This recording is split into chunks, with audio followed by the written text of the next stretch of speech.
everyone, welcome back to Staying Connected, a podcast where I talk to other people about their stories with VEDS, or Vascular Ehlers-Danlos Syndrome, which I also have. Today I have Melinda here, who's going to share her daughter's story with VEDS and her own story as a parent living with that. Welcome to the show, Melinda. Thank you. Thanks for having me. Yeah, I'm really grateful for you sharing your story and your daughter's story. So your daughter's name is Nataleigh. When was she diagnosed with VEDS, and how did that come about? She was diagnosed about 2.5 years ago. She was 8.5. Really, it came about. It was just a long process over 8.5 years of mysterious medical things, and she was in the hospital a lot. She was sick a lot. She actually had a spine surgery, and her recovery from that is ultimately what made me realize something was very wrong. So I started doing lots of research because she also has Chiari and POTS, and I saw that Ehlers-Danlos syndrome could be part of that trifecta with POTS and Chiari. So I started looking into it, looking at pictures, researching, and I brought it to the doctor's attention, and thankfully he listened to me, and we got sent in for genetics, and that's when they tested her and came back positive. So I want to backtrack there for a second. So what is Chiari and what is POTS for the people that aren't familiar with that?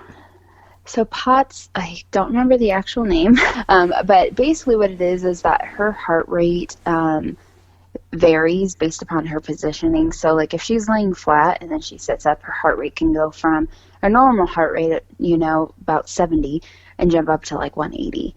And what they were finding with her is, with her, didn't even have to be positioning. So she could be sitting on the couch and she would go with this weird gray color, and her heart rate would be like 180 to 200. Wow. And she was getting very sick and nauseous all the time. And then Chiari is where her brain stem herniates beneath the base of her skull, or it's like your cerebral tonsils. And what it does is it compresses her spinal cord. So that has its own slew of symptoms to include like headaches, dizziness, nausea. Some people actually have to have a very invasive surgery to have like basically the back part like of their brain lifted for that compression to stop. And then what was her spinal issue that led to spinal surgery? So she had something called tethered cord syndrome. And what was weird about it is hers was actually not seen on an MRI, which is very, very uncommon.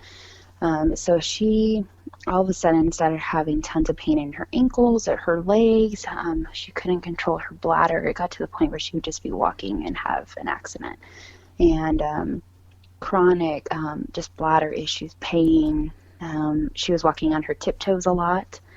And so we ended up doing urodynamics tests to see if she was having any issues with her bladder. And they found out her bladder was like 4 times the normal size, but she was only emptying it at like 30%. And so thankfully her neurosurgeon decided, we needed to go in and look anyway. So we basically went in as an exploratory surgery because it didn't show on the MRI. When he got in there, she definitely had a tethered cord, and her nerve roots had wrapped themselves around her spinal cord. So they all had to be separated from her spinal cord. And that was a surgery that ultimately led to her diagnosis as well. So I know that when we talked before about this surgery, I think you said that she almost died after that procedure. What happened?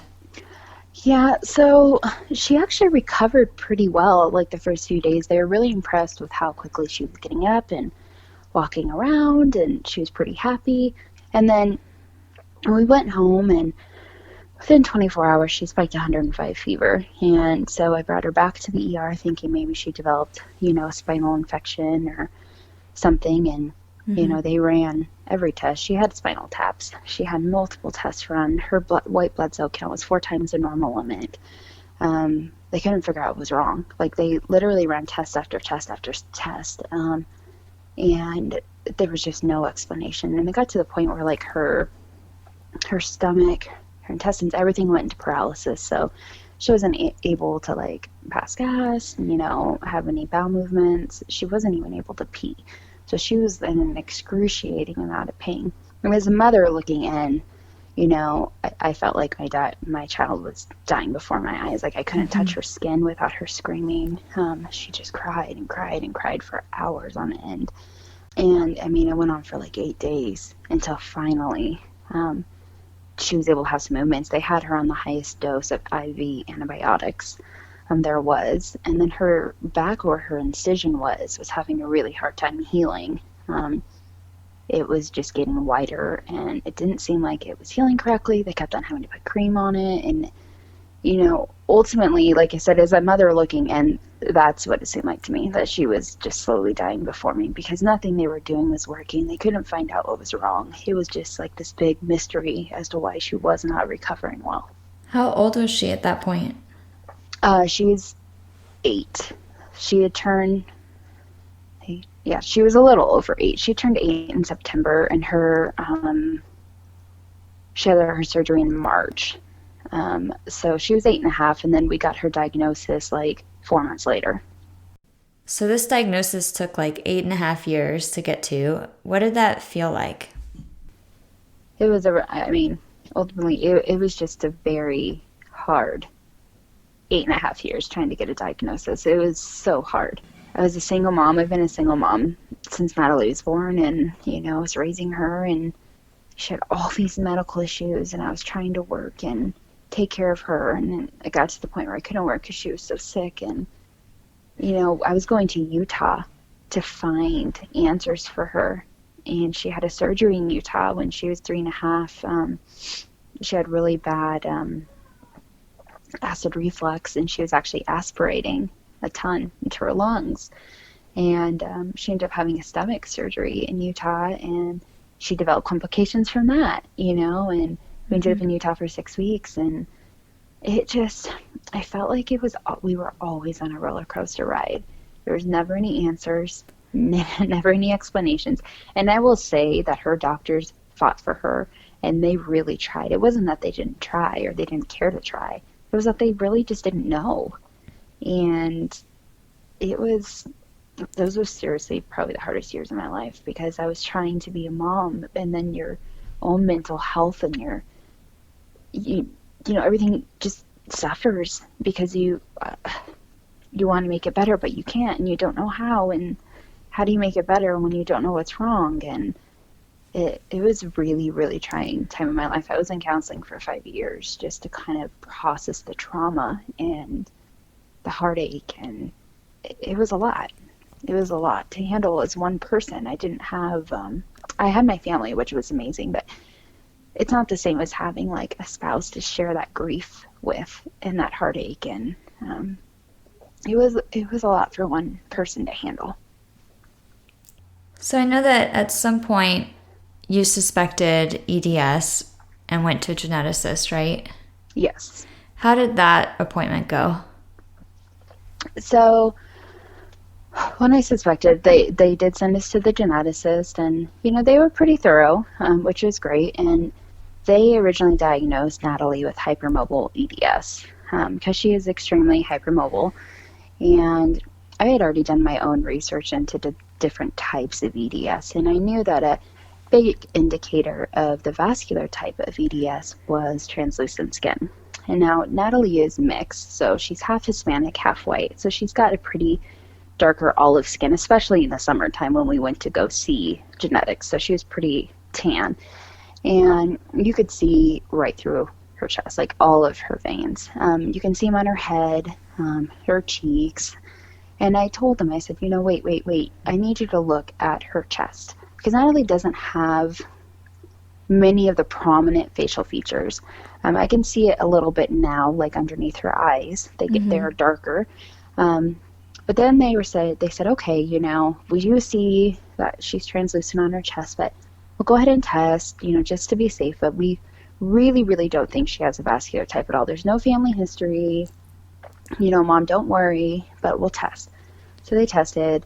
I waited, an excruciating 8 weeks. And then they called me, and, the geneticist, I still remember the sound of her voice. And I knew before she even spoke, just based on her tone. She said, I can't believe it, but her test did come back positive. She's like, I really didn't think she had it. And, you could tell she was just stunned. She was really blown away. And how did that feel to you? It was a weird feeling. So I felt like my world did just shatter because I knew what it meant. I had researched it, so much. And then at the same time, there's like this small sense of like relief because I finally had an answer, and then I felt guilty for feeling released because I'm like, this is the last thing I want my kid to have. But at the same time, I'm so glad that we finally had an answer. For all these years where I was being told I was overreacting, nothing was wrong with her, and I was making it up. It was all in my head. And here it was right here that I wasn't wrong, that I was advocating for her, and thank God I was.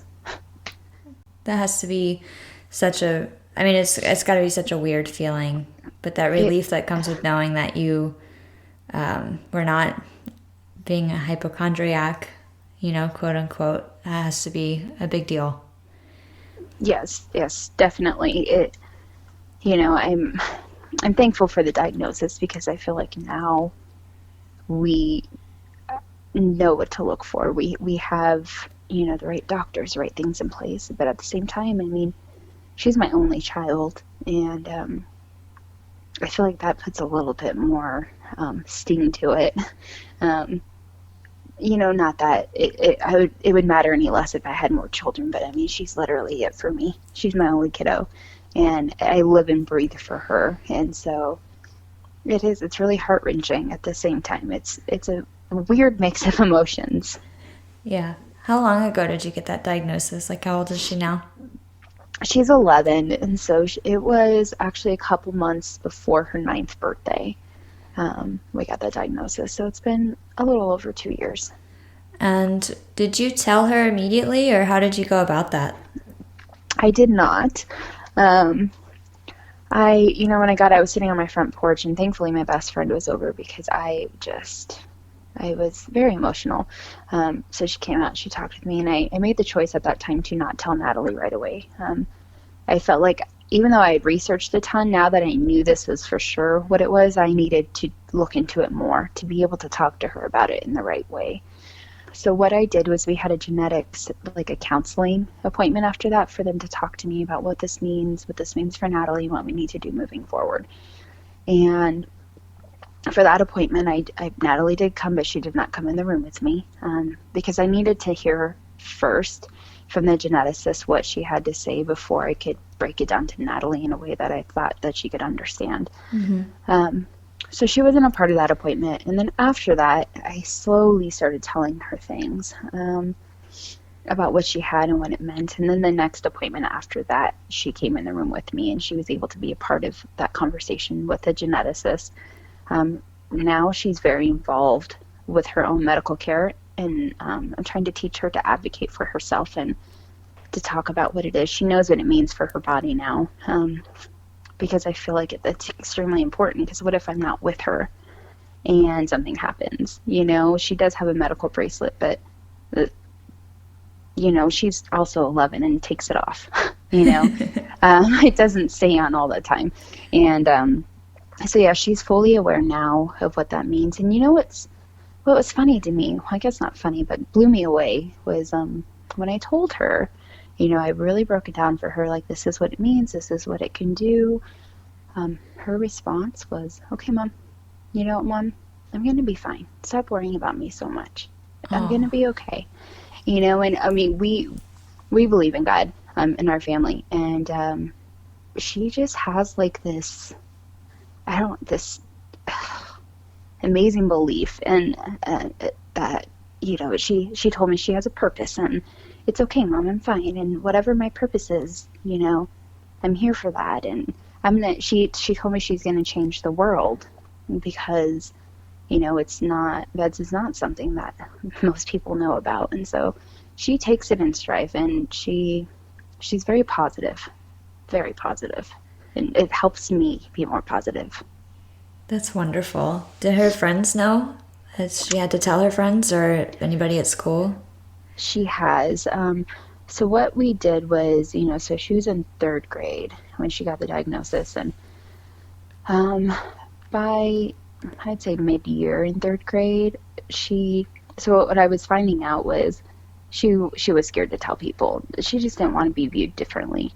And then I found out one of her teachers, she was playing soccer, and she's put in as a goalie in soccer, and I about had a heart attack. And I was like, oh my gosh. So I ended up, and then she already had a 504 and all of that. But what I realized was, unless you sit down and you're very clear about what this means for her, a lot of people don't understand.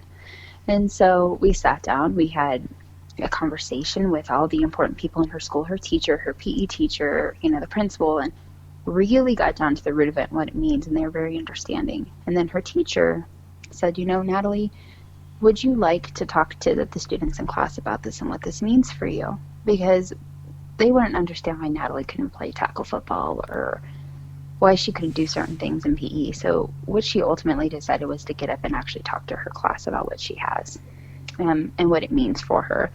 And it's great, it's amazing that so many of those kids were so understanding and kind. I mean, they would pull out her chair for her and be like, okay, you got to be, and the extra caution that they would use around her for the first few weeks she didn't quite like. But then after that, it seemed to wear off. So it's like, it was that shocking revelation where they were like, oh my gosh. And then after that, they went back to normalcy, but they knew what it was so that they can look out for her. What a brave girl. Yes, she really is. She blows me away. What does she like to do now? I know you mentioned soccer. Is there any hobbies that she has? And she does, and this is, I think, where I may vary a little bit from other parents who have kids with VEDS. Nataleigh plays basketball, and that is her greatest joy. And it took me a good year before I allowed her to go back to basketball. And that was not an easy decision. It was one that we made with her medical team and her doctors, and with her cardiologist, and we are very big in I want her to live her life and love her life and not just exist. And I want to note that Nataleigh has a null mutation, so that was part of this as well, this decision. But she loves basketball, loves it. She loves art, she loves dancing, she loves singing. She's a go type person. Like, she never stops. I have to tell her constantly, like, okay, let's slow down a little bit because you're exhausting me just looking at you. Because she just goes, and she loves it. She just loves that fast-paced life. We love to travel, and, it's been put on hold a little bit with COVID. But our goal is to see as much of the world together as we can, because memories with her are so much more important now, or I treasure them so much more, if that makes sense. Oh, totally. But she really has this amazing passion for life. She does. That's really great. And that's great that you make every moment count with her, too. Yes, definitely. Is she the only one in the family that has VEDS? So she is not. Her father actually has VEDS, but we didn't know he had it until Nataleigh was diagnosed. After that, they tested both myself and her father, and her father came back positive, which was very, very surprising, because he's not symptomatic like Nataleigh is at all. Their symptoms are extreme opposites. But I do think for him it was a shock at first, and for his wife. And I think it took a good 6 months before, it fully sunk in. And he did start seeing the right doctors, which was great. And now I think he's accepted it, and and this is going to sound horrible, and I don't mean that in a horrible way, but it's nice for Nataleigh to have somebody to relate to, because she thought that she was the only one, like, in the family. And of course I wouldn't wish this on anybody, but for her, she feels a stronger connection to her dad through this. That makes sense. Yeah. I remember when I was diagnosed, and I hope my mom is okay with me sharing this. I think she is, but when I was first diagnosed and, my mom came back negative, she was actually pretty upset because she didn't want me to go through this alone. Yeah. I felt so that way too. yeah. How did you cope with that feeling? It's it was this weird guilty feeling. And I'm sure like your mom would understand that. Like I still struggle with it sometimes because I just feel so guilty because my daughter has to experience so much. And I felt that same way your mom did. Like well, at least, I get to experience this with her. And it's like I do, but in a different way. And I still deal with that guilt sometimes, even though, there's nothing I can do to change that. I don't have VEDS. But I could totally understand why your mom felt that way. I can, because I felt like that. And it was pretty bad for a few months. And over time, it's eased. And, over time, we've learned to live with it and cope with it. And, but it was very hard those first few months. I can completely understand why your mom felt that way. Have you been able to connect with any other parents since her diagnosis? There's a couple people. I wouldn't really say I talk to a lot of people. Sometimes I feel like I'm on the outside of this VEDS group, and I kind of want to explain a little bit why I feel that way. So Nataleigh is very different from a lot of the other parents that I know whose kids have VEDS. For the longest time, they thought, oh, she's hypermobile. But, she clearly has a genetic test that says she has VEDS. And, it's weird because I was told by one geneticist that she has a null mutation and that she made good collagen, but only half of it. The other half, she only made half her collagen, basically. Mm-hmm. And then we got into this EDS group, or specialty clinic, and Natalie's seen there. And the EDS specialist there said, no. What happens is, she got good collagen from you, but her dad's bad collagen, it copied that gene and made faulty collagen, but she still has no mutation. It's been very confusing for me, and I feel like, so I am still very confused about her mutation and what it means for her collagen, because I've been told two completely different things. And I feel like sometimes it puts me on the outside of the group, if that makes sense, because Natalie's just different and doesn't experience the same things as other people. And I know everybody's so loving and kind. I don't mean that in a bad way at all. I just feel like there's nobody else like her, so it's really hard for me to find somebody who completely understands, if that makes sense. Mm-hmm. And her variance is the only one that they have on record. There's no other ones. One thing I did take away, which makes total sense, is because, like I said, Nataleigh has all these weird symptoms that a lot of other people that I know of with VEDS do not have.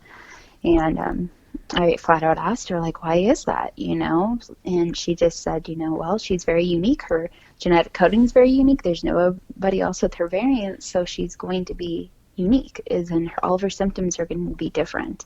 And that's why they're following her so closely. You mentioned that her symptoms can be kind of different than some other people with VEDS and other people you've met. What were some signs that you think that she had growing up, and what kind of things does she experience? Let me see. She has chronic stomach issues, which I know is pretty common with VEDS. But I mean, from the minute she was born, she's been in the hospital, in and out of the hospital her whole life. Her first hospitalization was at 9 days old. And chronic digestive issues. She gets very dizzy and nauseous a lot. I think I mentioned it before. She'll turn a gray color. And she also developed tremors when she was in second grade. She would get really, really bad tremors. And she would have a hard time walking. And the pain in her legs and her ankles got so bad that she wouldn't be able to walk or function. She was literally in pain every single day. And her ankles do sublux all the time. Her ankles, her knees, and her shoulders.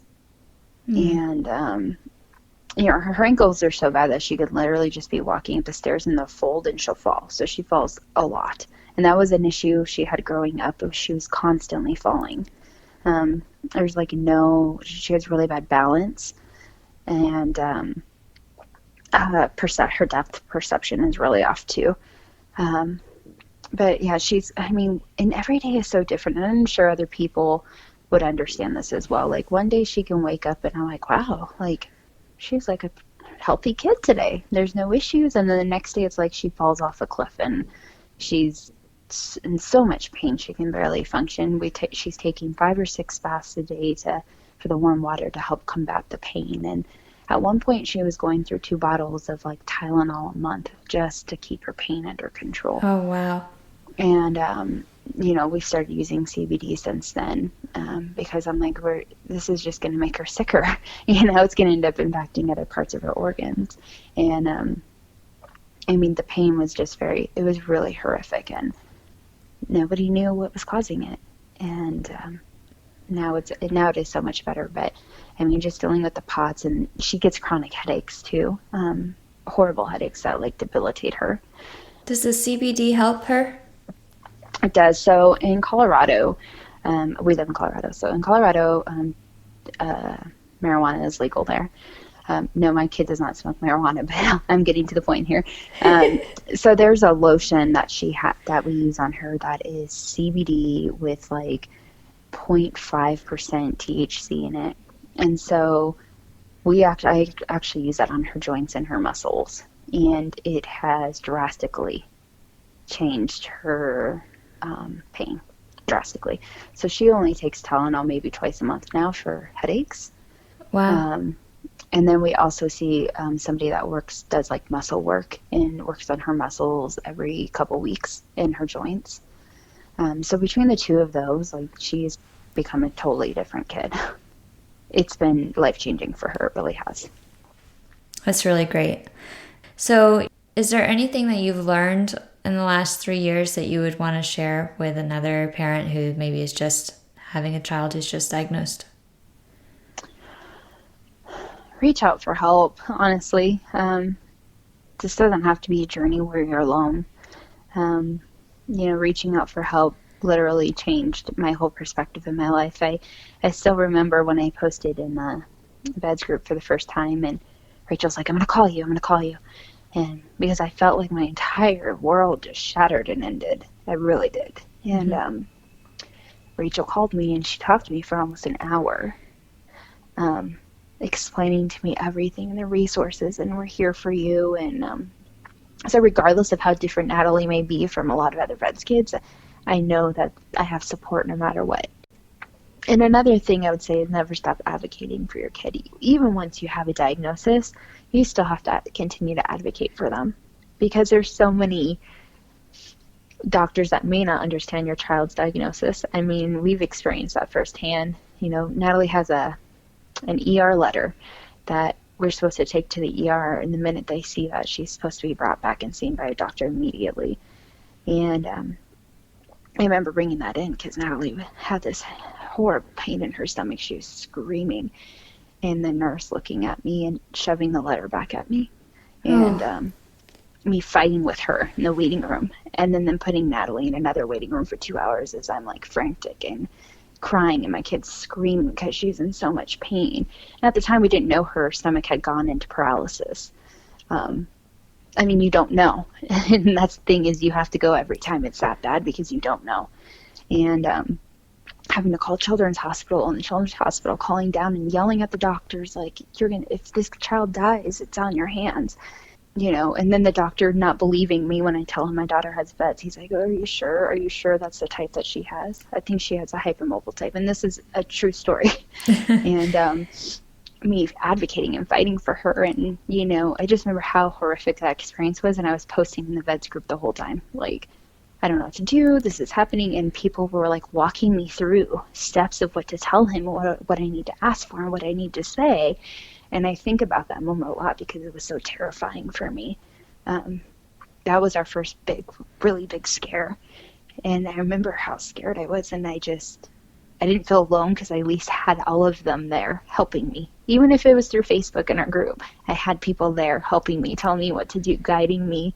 And then I was fighting for my kid. So at the end of the day, you just have to continue to keep fighting for your kid. Keep having faith and hope that things are developing and changing, and there's something on the horizon to help people that have VEDS, and people like you who are getting awareness out there, and, you know, and that you're just not alone. You're not alone. There's a lot of people that want to help and be there for you. Thank you. And yeah, this community is really like tight knit. It is, and I love it. And I do. I love it. Like I said, I know sometimes I'm like, I don't know, because Natalie's a little bit different, but I've never questioned the loyalty of that group. They're always there for you. And I'm a pretty like keep to myself person most of the time. That's just how I am. It's my personality, but I cannot say anything for months and then post something, and I have all these people like giving me advice and just sending me love, and you know, it just does. Yeah, they just want to be there for you. That's really great. And I think I heard something there in that story too. So I'm guessing the Children's Hospital is like her expert center, and they called the hospital. They did. So at the time, we only had a children's hospital in Denver. We now have one in Colorado Springs, thank God. But when this was happening, the children's hospital is in Denver, and we have 2 local hospitals. And I brought her into a local hospital, and I still remember it because I handed the letter to this nurse, and she goes, "Oh, I know what this is," and shoved it back at me. Oh, and I was like, no, but you don't. You don't know what this is, because you would have read the letter and known that this is serious. You know, because you just don't know. Any onset pain like that could mean so many things for a person with VEDS. Wow. I'm so glad that the Children's Hospital is available for you, too. Yes, me too.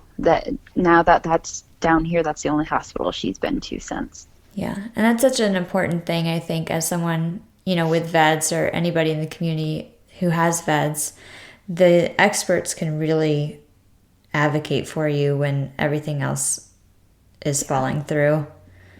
Yes, it's definitely. Important to be connected, I think. Yes, definitely. And another thing I've learned is that grief is never ending either. Like, you know, the cycles of grief, they're just never ending. Like, you feel like you've gotten past it, and I still have days where I'm like, okay, we're doing great. And then I have days where I just take a bath and I drink a glass of wine and I cry, because I'm like, gosh, this is so hard. As a mom, my heart is so broken because I have all these dreams for my child. I want the world for her.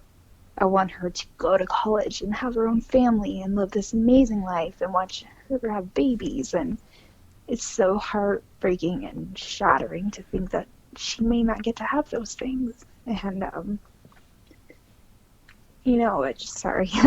Don't be. You just want the best for your kids, you know. And Natalie, when I was pregnant with her, they told me that Natalie only had a 7% chance of survival, because I had all these issues with her, tons of issues during my pregnancy. And I finally had my miracle baby, and then it was just so much, you know. And grief is never ending. You have really good days, and then sometimes the grief just hits you like a freaking train, and it's a really bad day, but then you get up and you try and you have a good day after that, you know? Yeah. That's a really good way to put it, because I don't think we can ever really expect to be fully over this. Yeah. Yeah. And I think accepting that and knowing when the bad days hit, that it's okay to have them, and not put Give that yourself like some grace. Yes. I think that's the term a lot of people use, is grace.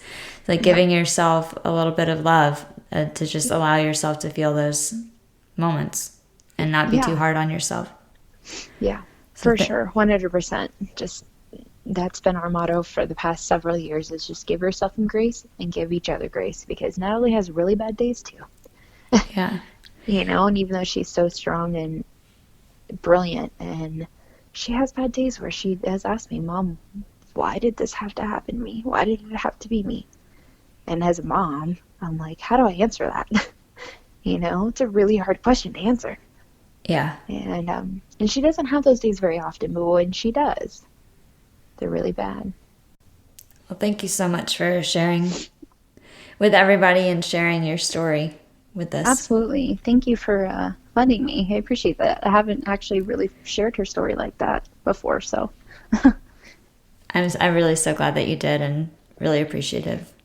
Yeah, definitely. And thank you everybody for listening. This was Staying Connected, and this was Melinda sharing her daughter Nataleig's story with Vascular Ehlers-Danlos Syndrome. New episodes of Staying Connected come out on the last Sunday of every month, so subscribe and we'll see you soon.